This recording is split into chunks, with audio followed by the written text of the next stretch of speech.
Are you guys ready to get this show on the road? All right. I need you guys' help. You guys want to give me some energy? Like this? Yeah. He's the other half of the Big and Loud podcast. You can also see him on Thursdays on the Court and Fat Boy Show. Ladies and gentlemen, give it up for Big Jim Willig.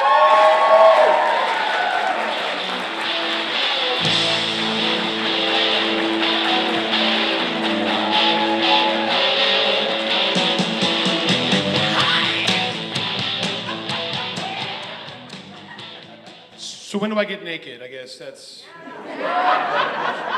Do you guys have strip clubs here? It's here? Oh. This is Washington. Oh. You moved them all to Portland. Thanks for that, really. That's great. Living in a city filled with women with fragile father issues is great. It makes every day a gift. It really is. Well, happy St. Patrick's Day, you guys. I wanted to crack my first one with you, so there it is. There you go. That's white trash right there. You are glowing. What is that? Is your pacemaker going off? Does anybody know the Heineken maneuver?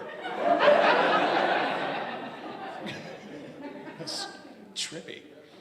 But yeah, just give you guys a little bit of information about me. My name is Big Jim. All of last year, I took off from all of my vices. I stopped drinking. I stopped smoking cigarettes. I stopped other things that burn and you can inhale. Freebasing, or whatever you want to call it. I mean, it's a dark time in Jim's life, that's all I'm saying. But so I took an entire year off all of those things. The hardest was cigarettes. Cigarettes is a hard monkey to get off your back. I knew it was time. Your body kind of gives you these little twinges to let you know your left side goes numb or whatever.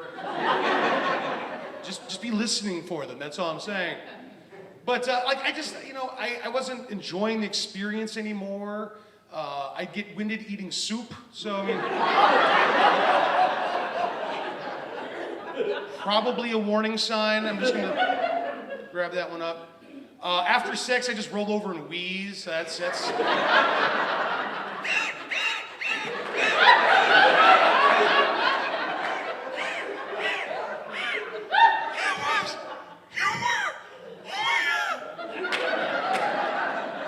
That's what every mother wants for their daughters.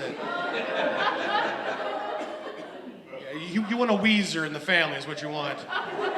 Somebody trying to start like a really old washing machine? No, Jim's having sex. Wait, he's by himself. Oh. I shouldn't have left him alone with the DVD of the Golden Girls, and then that's... I'm sorry. If Betty White were here, she's on the bucket list. I see Betty White. I'm taking her back to St. Olaf is what I'm doing. That's right. I'm gonna be a good wife to her. But the real realization came to me when I'd gone to a bunch of parties, and you know how when you're drinking, you start chain smoking, right? And you wake up the next morning, and it feels like you've had raw bacon just sitting in your mouth like all night. And I ended up, and I'm sorry if this is a bit graphic, but I coughed up something so black, I thought it was part of my shadow. Bad news, time to quit smoking. Good news, now I know where Jägermeister comes from. So six of one, half a dozen of the... There's nothing. Jägermeister does not make any sense to me. It looks like motor oil, tastes like licorice, gets me shirtless in like 5 minutes. I'm available for birthdays and bar mitzvahs, just so you guys know. But on the label of every bottle of Jägermeister, there's the same logo. There is a reindeer and a crucifix. Are you telling me, am I missing something? Is there a Christmas story where baby Jesus and Santa got shit-faced and went elk hunting? Did that happen? Check it out, Santa, I'm gonna nail this one. You said nail. It's going so well for about 8 minutes.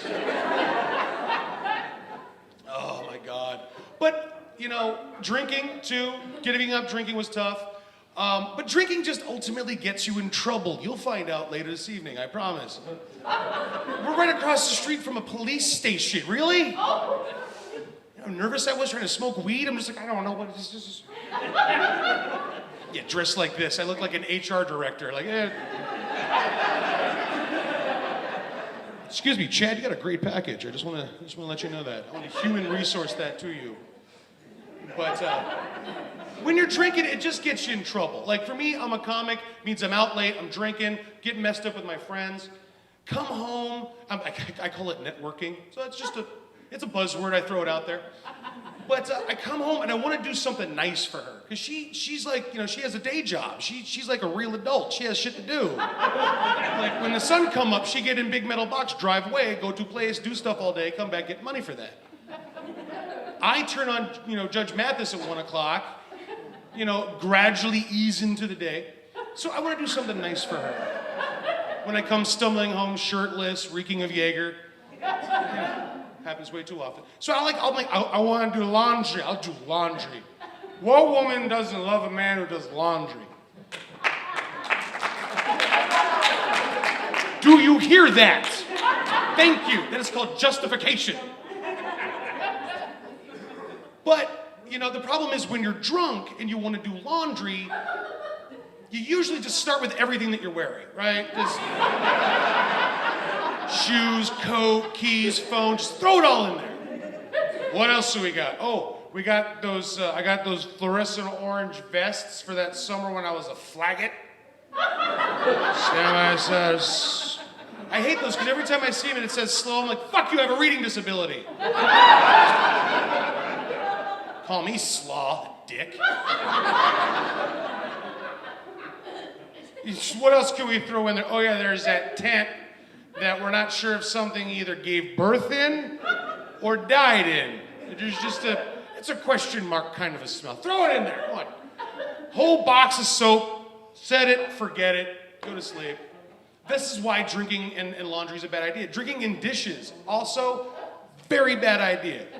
Here's a barometer for you. If you've ever come back from the bar and you're so wasted that you think that doing dishes is a good idea, just go to bed. Just tap out. Just tap out. Be a man. Go to sleep.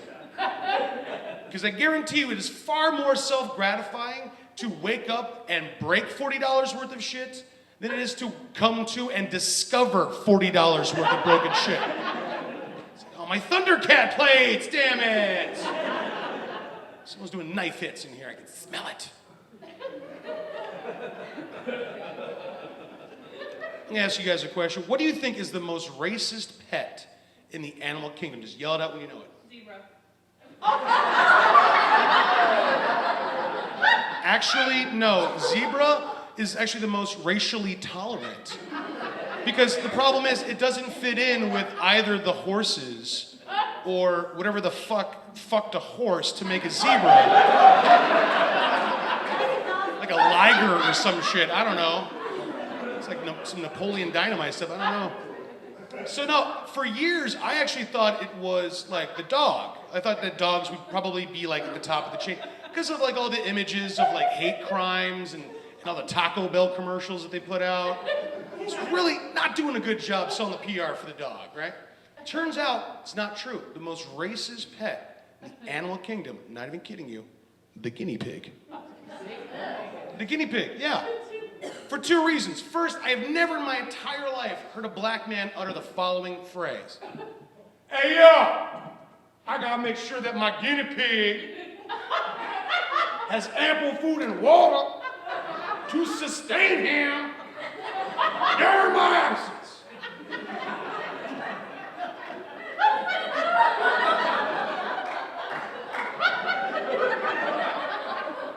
And two, because the first word, it's a slur. Guinea is a slur. It's an Italian slur. It's Italian for guinea wop bastard. That's the full translation of the term. I looked it up. I saw it on Wikipedia. It has to be true.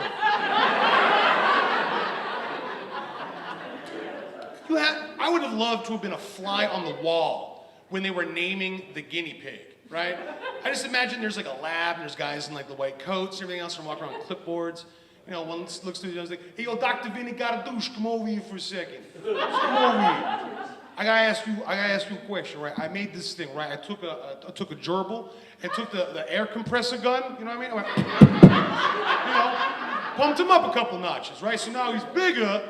I figured we could sell these. I don't know what to call them though. I was thinking we could call them like wop weasels or something, or dago dogs. I don't know.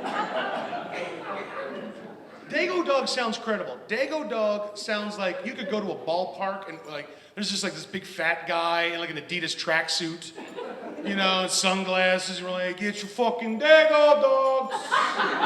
Oh yeah. Let me get 2 Dago dogs. What do you want on it?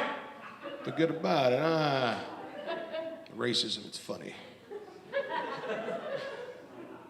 I'm gonna tell this story, and I know it's gonna piss at least one person off in this room because she's here.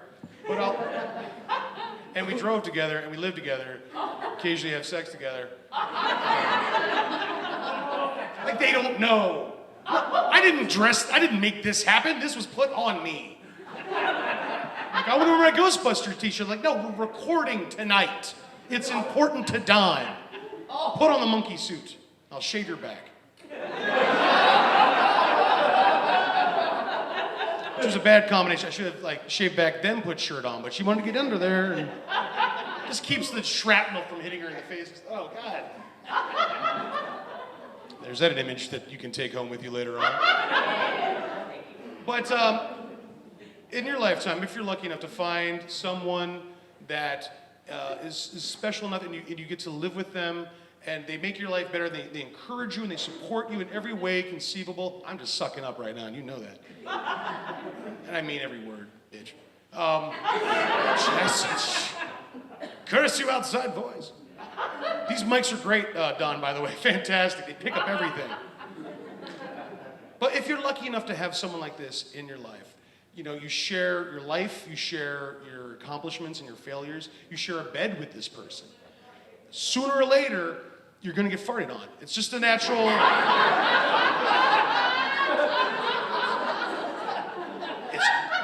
It's a thing. It happens.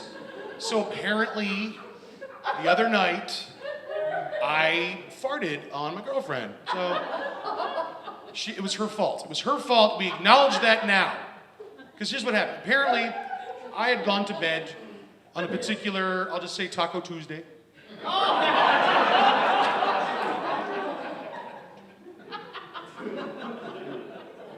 And apparently I had like a double barrel fart just loaded. Just like hammers back, hair trigger, you know.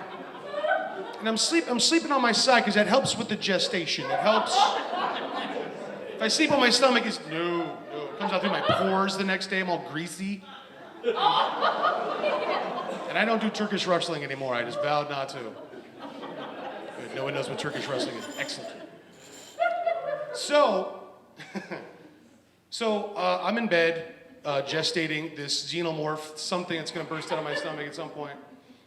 And I don't know what it is about ladies' like bath or bedtime rituals. I know like there's brushing and flossing. But when do you ingest the 3 gallons of liquid nitrogen to drop your core temperature down to like negative 43 degrees? Like when we first started going out, she's like, "You're my little teddy bear. You're my radiator. And you are like the grim specter of death." It's like, you know, I love you, but it's like, you know, the ghost of Christmas past wants to spoon, and that's kind of inhibits some stuff. So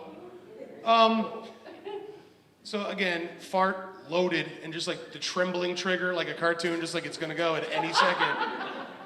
And she does her thing, and she's like, "Oh, isn't that cute? He's already asleep. He only had 17 beers. He's gonna sleep so good tonight." So she sneaks in behind me, you know, as is, you know, the positioning. She used to drop in from above. That just scared the shit out of me after a while. What are you doing up there? So she sneaks in behind me, and then she bumps me, and it was over. It was like,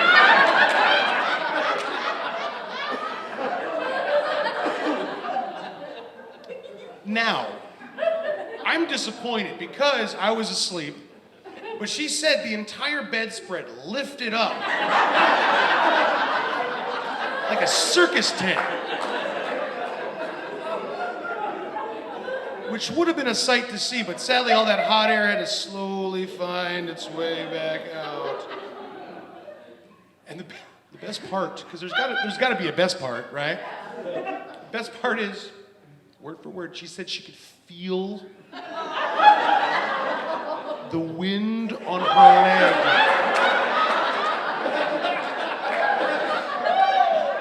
Which, you know, I can only take as a compliment, because I'm blowing hairs back, people. I'm changing lives, is what I am.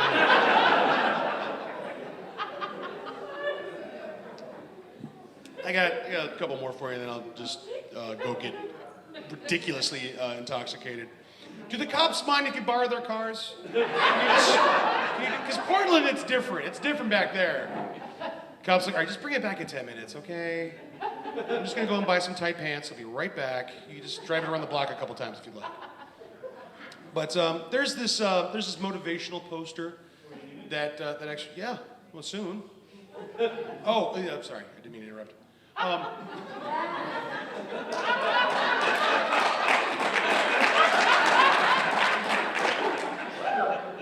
It happens. It's a theater. The acoustics are fantastic. You can hear a mouse queef. I did twice. It's a very unique sound. It's got like a whippoorwill. I was just trying to find a way to work whippoorwill into tonight's set. I said it twice. But there's this poster. It hangs in Don Frost's bathroom. He's the headliner this evening.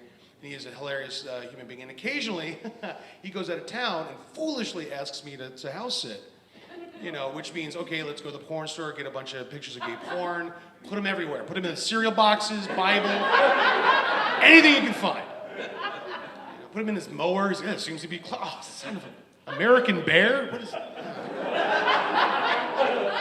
It's got good periodicals. There's very good articles in there about men doing manly ways. But like I was saying, there's this motivational poster which I'm sure we've all seen about 1.5 million times. Somebody wrote it, and it's got a very nice like woodland scene. There's like hills and trees and stuff, and then in a very stoic font, it reads, "Work as though you don't need the money. Love, love, love, like you've never been hurt. And dance like no one's watching."